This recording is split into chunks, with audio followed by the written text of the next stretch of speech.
As the great Buddha once wisely said, the mind is everything, what you think you become. When life feels uncertain, when the future is blurry and your heart is heavy, it's not always the situation that drowns you. It's your own mind, the endless thoughts, the imagined fears, the weight of what if. In these moments, your mind becomes the battlefield, and the real struggle is not outside of you, it's within. But Buddhism offers something rare in today's chaotic world, a way back to stillness, even while the storm rages on. It teaches us that peace isn't something you chase or find in the outside world. It's something you return to, a quiet place inside you that never left, only forgotten. In this video, we'll walk a path rooted in ancient wisdom, a path that shows you how to breathe again, how to let go, and how to stop being at war with your own thoughts. Take a deep breath. This is your moment of return. 1. Your thoughts are not always the truth. One of the most powerful teachings in Buddhism is that your mind is not always your friend. It doesn't always tell the truth. In fact, the Buddha often described the mind as a wild monkey, jumping from one fear to another, constantly making up stories based on fear, insecurity, and past pain. When you're going through hard times, your thoughts can become especially loud and convincing. You may hear things in your head like, "I'll never make it," "I'm not good enough," "Everything is falling apart." But here's the truth. Just because you think it doesn't mean it's real. Thoughts are not facts. They are mental habits, patterns your brain has repeated over time, often rooted in fear, not truth. Buddhism teaches us to become observers of our thoughts rather than believers in them. Instead of getting pulled into every negative thought, you can take a step back and simply notice it. Imagine your thoughts as clouds in the sky. Some are dark and heavy, some are light and fluffy, but none of them stay forever, and none of them are the sky itself. You are the sky, your awareness, your presence, your inner stillness. That is your true nature. The clouds are just passing moods. So when a worried or fearful thought comes, practice saying, "That's just a thought. It's not who I am. It's not the full truth." Take a deep breath. Let it pass without reacting to it. This practice, called mindfulness, is like learning to sit beside a rushing river without jumping in. The more you recognize your thoughts as temporary and separate from your true self, the less power they have over you, and slowly you'll find a quiet confidence growing inside, one that no fearful thought can destroy. 2. Focus on the present, not the prediction. One of the main reasons we worry so much is because we leave the present moment and get lost in the future. We start imagining everything that could go wrong. What if I lose everything? What if I fail? What if I'm not strong enough to handle this? These thoughts create anxiety, not because they're happening now, but because our mind is making predictions. But Buddhism teaches us something simple and powerful. The future does not exist yet. The only thing that is real is this moment, right here, right now. The present moment is the safest place you can be. It's where your breath is. It's where your body is. It's where peace lives. When you anchor yourself in the now, even just for a few minutes, your mind slows down. You begin to realize that in this moment, you are okay. You are breathing. You are alive. You are safe. It's important to understand that worry is usually not about what is happening now. It's about what might happen later. But the future is just a mental movie.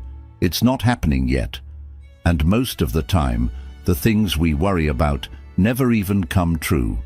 So instead of trying to predict the future or control what hasn't happened, practice returning to the now. Buddhism encourages simple methods for this, like mindful breathing, listening deeply to your surroundings, or paying attention to what your body feels. When your mind begins to spin with fear, ask yourself, What is actually happening right now? Am I okay in this moment? Can I take one mindful breath? These small practices pull you out of the storm of what-ifs and back into the calm of what is. Because the truth is, you don't need to figure out the next 5 steps. You just need to take the next breath. And in doing that, you give your nervous system a chance to relax, your heart a chance to open, and your soul a chance to rest. First, you stop drowning in imaginary futures and start living in real peace. 3, you can't control everything, but you can control this. One of the biggest sources of worry and stress is the desire to control everything around us. We want things to go according to plan. We want people to treat us a certain way. We want our efforts to guarantee success. But life rarely listens to our plans. The weather changes. People disappoint us. Situations fall apart. Unexpected problems show up without warning.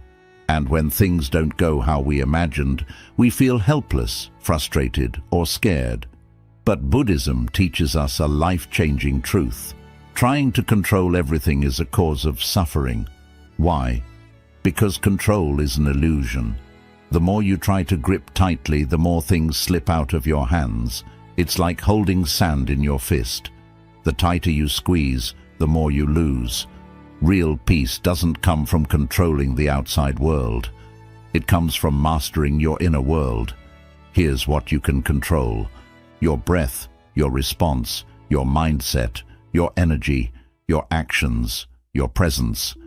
You can't stop the storm, but you can choose to stand calmly in the rain. You can't stop people from saying hurtful things, but you can choose not to let their words poison your heart. You can't guarantee success, but you can give your best, stay present, and let go of the outcome. In Buddhism, this practice is called equanimity, a balanced, peaceful mind that stays steady even when life feels chaotic. It doesn't mean you give up or stop caring. It means you shift your energy from controlling to responding wisely. For example, when someone speaks with anger, you can choose to breathe instead of react. When your plans fall apart, you can choose to trust that a new path may be opening. When uncertainty appears, you can choose faith over panic. This isn't easy, but the more you practice it, the more you realize how powerful you really are.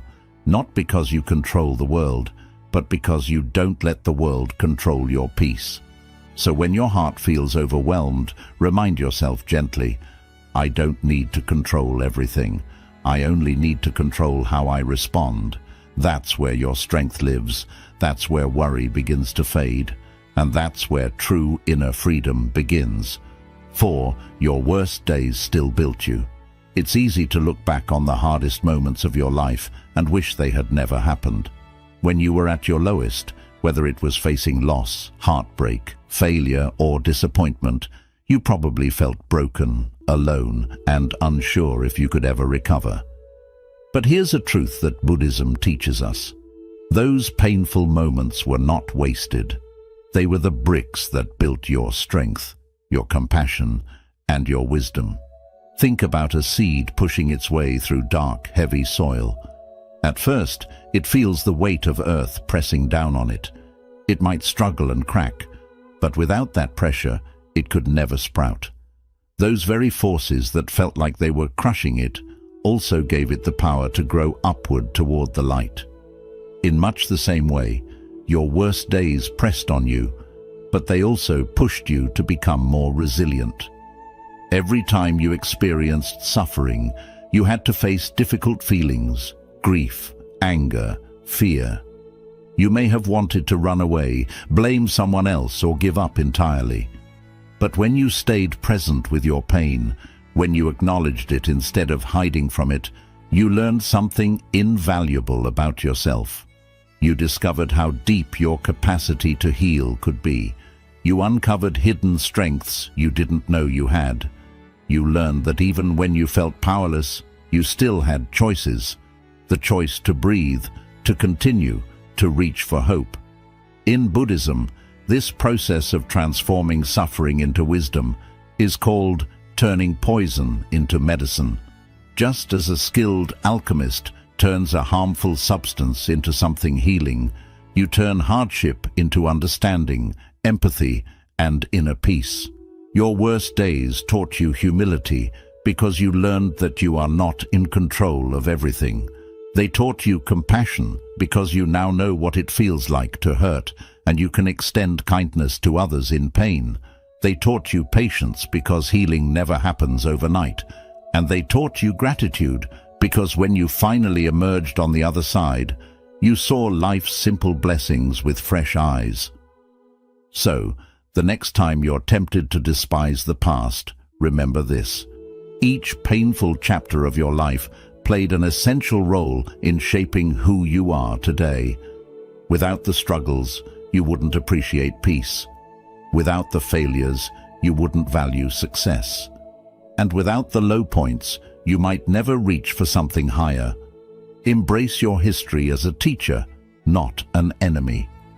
Bow to the lessons learned, even the harsh ones, because in Buddhism, every moment of suffering is an opportunity to awaken to your own strength, compassion, and the unshakable peace that lives within you.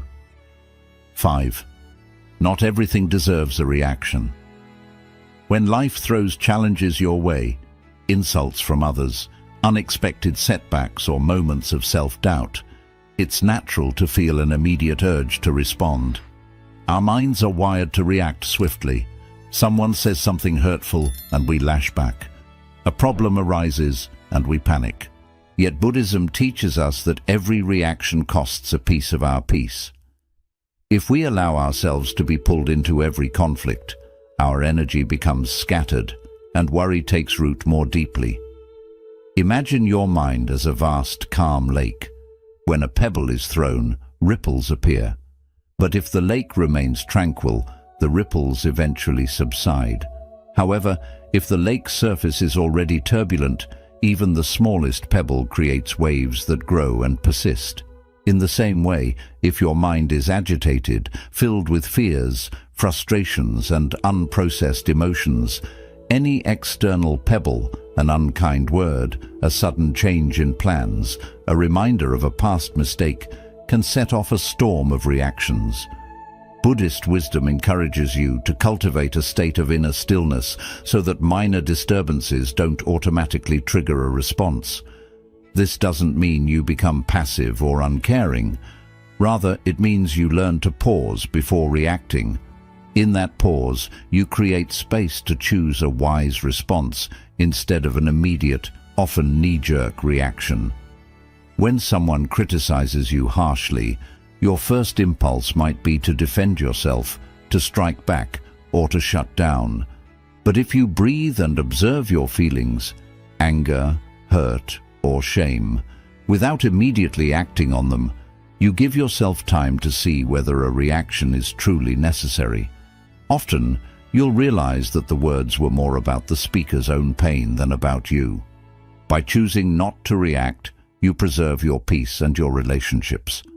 Consider daily annoyances: a long line at the store, a rude driver cutting you off, a notification that disrupts your focus. None of these moments deserves a full-blown emotional storm, yet when you allow yourself to react, clenching your fists, clenching your jaw, your heart racing, you carry unnecessary tension.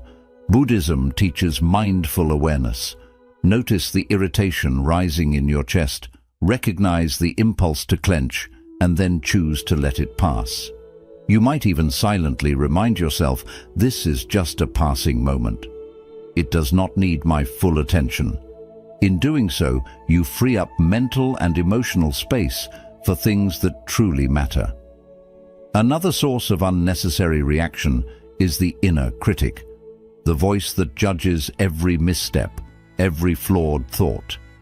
When you make a mistake at work or fail to meet your own expectations, that inner voice says, "See, you're not good enough." If you react by spiraling into guilt or shame, you create further suffering. Instead, Buddhism invites you to observe that inner judgment as if it were someone else's nickname. Just a voice that doesn't hold the ultimate truth. By not reacting to that critic, you weaken its power. You discover that self-worth isn't defined by every fleeting thought or error. Not everything deserves a reaction, because most disturbances, both external and internal, are temporary. They flicker in and out like passing clouds. If you practice remaining centered, you realize that reacting to each one is like trying to catch every cloud in your hand. You end up exhausted, with hands full of mist. The practice can start small. The next time you feel anger swell, place a gentle hand over your heart. Take 3 deep breaths and let the sensation settle. You might say to yourself, "I acknowledge this feeling, but I do not need to act on it right now." Over time, this pause becomes a habit. You'll find that even when the world seems chaotic, people arguing, plans derailing, unexpected news, you don't immediately lose your balance. Instead, you maintain a calm center. Worry begins to lose its grip because you're no longer fueling every fear with a reaction. Ultimately, Buddhism teaches that true wisdom lies in discernment, knowing which things deserve your attention and energy, and which things are merely passing disturbances. By refusing to react to every impulse, you conserve your inner resources, you protect your heart from needless pain, and you create a steady foundation of peace that even the fiercest storms cannot uproot. 6. Reframe the problem as a path. When you're in the midst of a crisis or struggle, it's natural to see the challenge as something to be avoided or defeated. You may feel trapped by circumstances, believing that the problem is a dead end rather than an opportunity. Yet Buddhism offers a radically different perspective. Every difficulty you face can be a gateway to growth and awakening. Instead of seeing obstacles as roadblocks, you learn to view them as signposts pointing you toward deeper wisdom.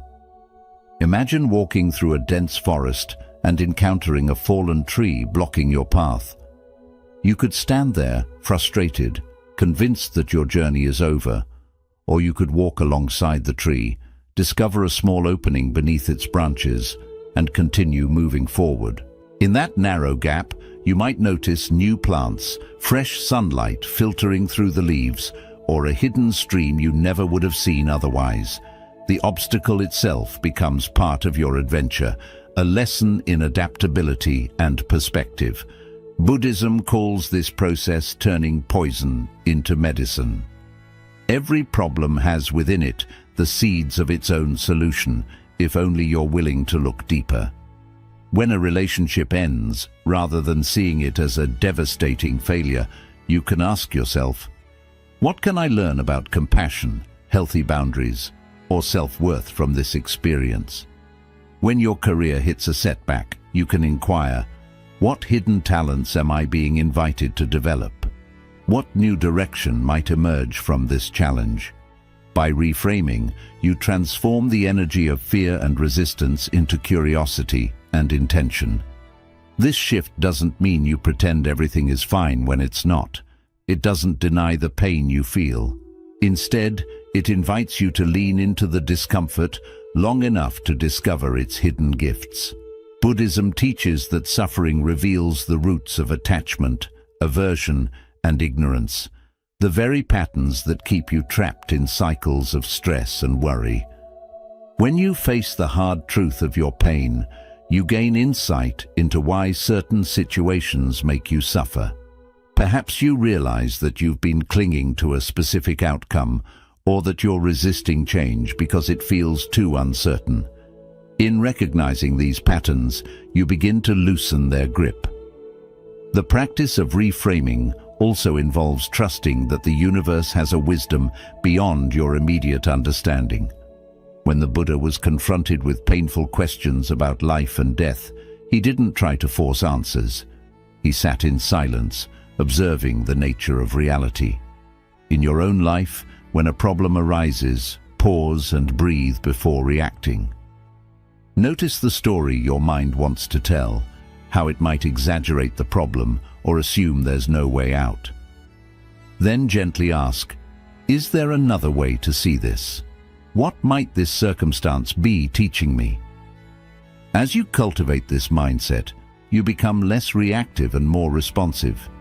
You create space to see not only the difficulty, but also the possibility within it. When you reframe challenges as paths, you begin to appreciate the richness of the journey itself. Buddhism emphasizes that life is impermanent and ever-changing. Joy and sorrow flow hand in hand. By embracing this fluidity, you're no longer a passive victim of circumstances, but an active participant in your own awakening. You start to notice how each trial refines your character, strengthens your patience, and enlarges your capacity for compassion. Even when the path feels treacherous, when heartbreak, illness, or failure looms large, you can walk it with intention, knowing that every step brings valuable insight. Over time, this practice of reframing becomes second nature. Difficult situations no longer paralyze you, but invite you to step forward with curiosity. Worry loses its power because you're no longer obsessed with trying to avoid discomfort. Instead, you're focused on learning from it. You trust that every problem, no matter how daunting, holds a lesson that will guide you toward greater clarity and inner peace. In this way, Buddhism transforms suffering into a powerful teacher, showing you that what you once viewed as a closed door was simply an invitation to discover a new path. 7. Faith is the antidote to fear. Fear often thrives in uncertainty. Imagine standing at the edge of a dark forest, not knowing what lies within. Your mind conjures every possible danger, and your heart pounds with apprehension. In Buddhism, faith, sometimes called Saddha in the Pali language, is not blind belief, but an inner confidence rooted in experience. It's the light that helps you move forward even when you cannot see the entire path. When hard times darken your outlook, faith becomes a shield, allowing you to stand tall amid uncertainty. First, understand that fear often arises because the mind tries to predict outcomes it cannot control. When you ask, "What if I fail?" or "What if my worst nightmare comes true?" you are projecting possible futures onto a blank screen. Buddhism says this kind of projection is like watching a scary movie in your head. Your imagination writes the most frightening script. Faith interrupts it by reminding you that you don't need to know the ending to take the first step.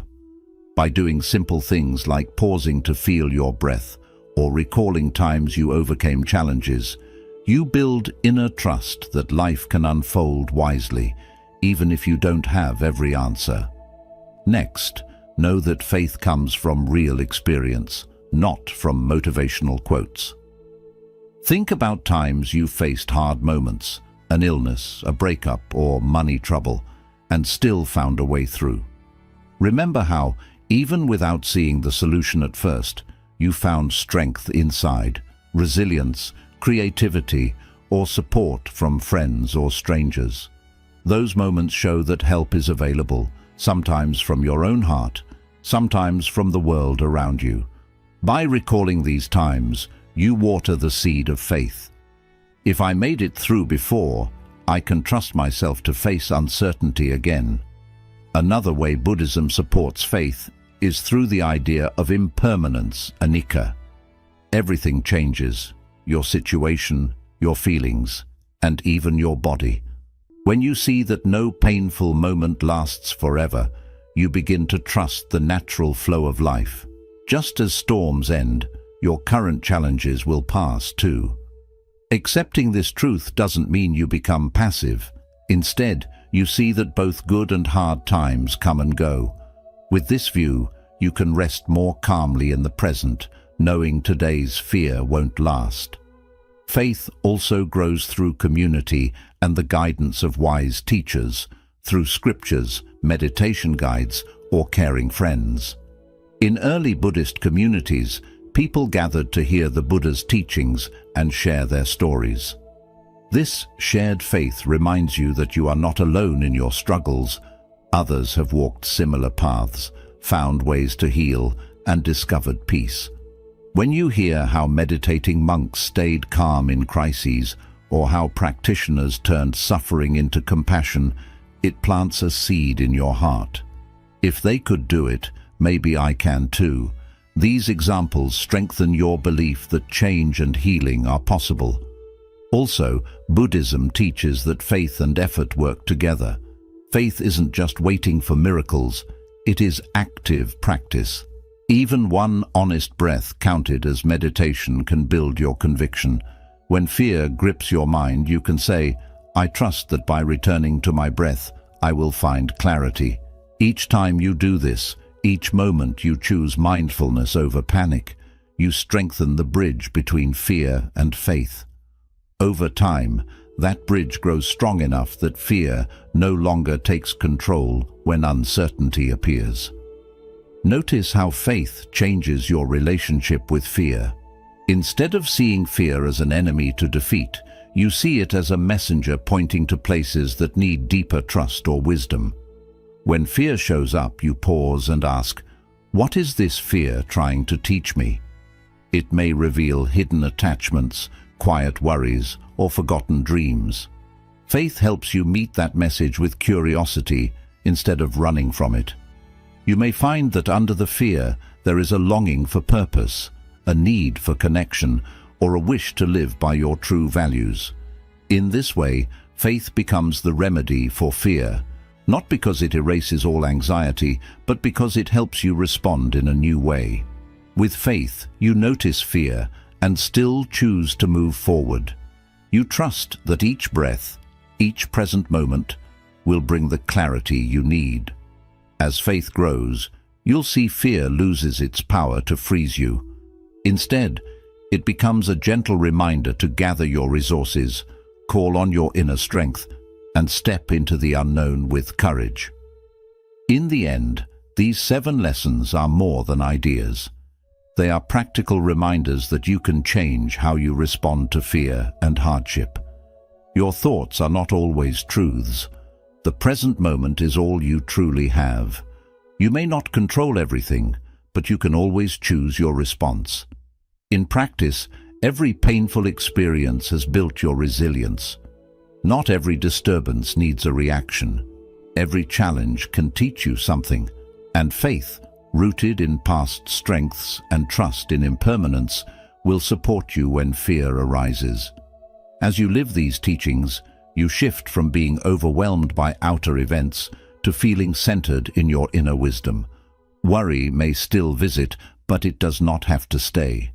You learn to sit with uncertainty, breathe through it, and move forward with calm assurance. May these principles guide you whenever life feels heavy. Return to them whenever you need. Read them, reflect on them, and let them lead you back to peace. By doing this, even in hard times, your heart can stay open, your mind clear, and your spirit keep growing. Thank you for watching.